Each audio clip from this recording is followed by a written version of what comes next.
ask you this question. Are you a believer in Christ, or are you a follower of Christ? You may tell me that there is no difference, but I tell you in truth that there is a distinction here.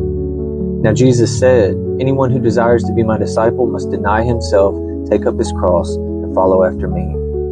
Now a lot of people want to pay lip service, but don't want to rend their hearts before him. They want to give a little piece of their life, but they don't want to surrender their entire life to him. And sometimes it's all or nothing. And Christ tells us you must first count the cost before choosing to follow him, because there will be sacrifice along the way.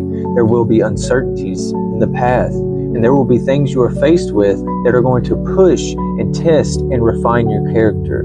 But it is only through this process that you can truly find that his grace is sufficient and that he imparts a peace that surpasses all understanding. Because we do not go it alone if we choose to follow him, but we must take up our cross and follow his example. We must be obedient to his voice and the things that he has commanded us. And we must not fall into patterns that the past has served us, because they no longer serve purpose for us.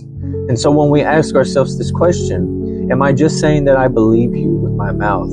Or am I saying that I follow you in my heart? We must ask ourselves in truth, and we must respond with honesty, because sometimes we backslide into the world while pronouncing the kingdom on our lips. Sometimes we fall back into old patterns while trying to declare new things over our life.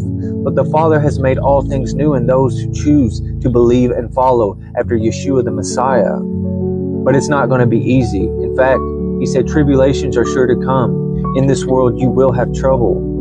But be of good cheer. I have overcome the world.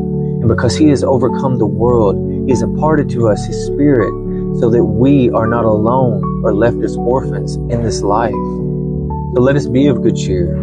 Let us walk and approach the throne of grace boldly, with confidence, knowing that his blood has covered us, knowing that if we choose to follow him every day and take up our cross, it is not as heavy because he bears the burden with us.